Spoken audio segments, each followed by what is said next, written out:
वाकई में खत्म हो जाएगा एमएसपी, बंद हो जाएगी मंडियां और छिन जाएगा किसानों के अदालत जाने का अधिकार। जिस दिन से संसद ने 3 कृषि विधेयकों का बिल पास हुआ है, उस दिन से किसान संगठनों ने भारत बंद का ऐलान किया है।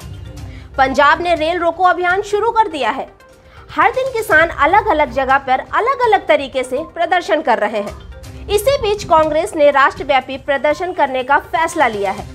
जिन बिलों को मोदी सरकार किसानों के लिए वरदान बता रही है, आखिर उसके खिलाफ किसान सड़कों पर क्यों उतरे हैं? तो आइए समझाते हैं इस आंदोलन की जड़ आखिर में क्या है। किसानों का सबसे बड़ा डर क्या है?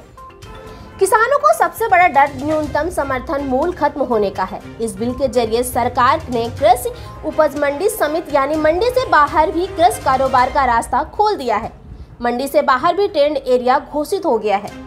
मंडी के अंदर लाइसेंसी टेंडर किसान से उसकी उपज एमएसपी पर लेते हैं, लेकिन बाहर कारोबारी करने वालों के लिए एमएसपी को पैच मार्क नहीं बनाया गया है। इसीलिए मंडी से बाहर एमएसपी मिलने पर कोई गारंटी नहीं है। वही सरकार ने बिल में मंडियों को खत्म करने की बात कहीं पर लिखी नहीं है, लेकिन उसका इफेक्ट मंडियों को तबाह कर सकता है। इसका अंदाजा लगाकर किसान डरा हुआ है, इसीलिए आड़तियों को भी डर सता रहा है। इस मसले पर भी किसान आड़ती एक साथ है। उनका मानना है कि मंडियां बचेंगी तभी तो किसान उस पे एमएसपी पर अपनी उपज बेच पाएगा। इस बिल से 1 कंट्री 2 मार्केट वाली नौबत पैदा होती नजर आ रही है, क्योंकि मंडियों के अंदर टैक्स का भुगतान होगा, मंडियों के बाहर कोई टैक्स नहीं लगेगा। अभी मंडी से जिस तरह से एग्रीकल्चर ट्रेंड की सरकार ने व्यवस्था की है, उसमें कारोबारियों को कोई टैक्स नहीं लगेगा, जबकि मंडी के अंदर औसतन 6 से 7% तक मंडी टैक्स लगता है। किसानों को से यह तर्क दिया जा रहा है कि आड़तिया और व्यापारी अपने 6 से 7% टैक्स का भुगतान न करके मंडी के बाहर खरीद करेगा, जहां उससे कोई टैक्स नहीं देना होगा। इस फैसले से मंडी व्यवस्था हतोत्साहित होगी, मंडी समिति कमजोर होगी तो किसान धीरे धीरे बिल्कुल बाजार के हवाले चला जाएगा। उसकी उपज का सरकार द्वारा तय रेट से अधिक भी मिल सकता है और कम भी।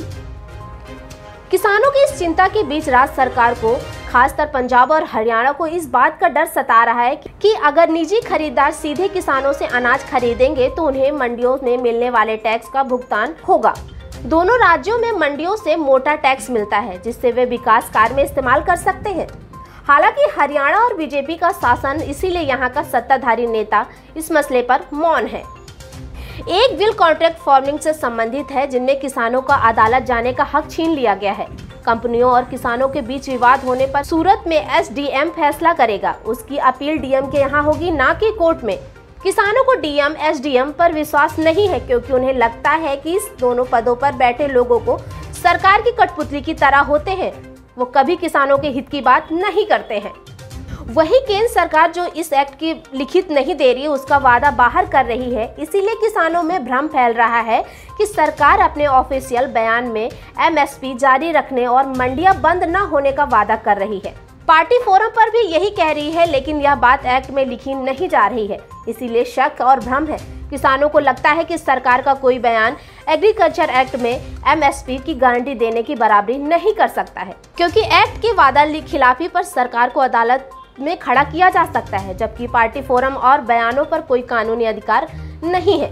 हालांकि सरकार सिरे से कानून को इन आशंकाओं से खारिज कर रही है। हर खबर पर होगी आपकी पकड़। सब्सक्राइब करिए हमारे चैनल विद्रोही आनंद को और बेल आइकॉन दबाना न भूलिए।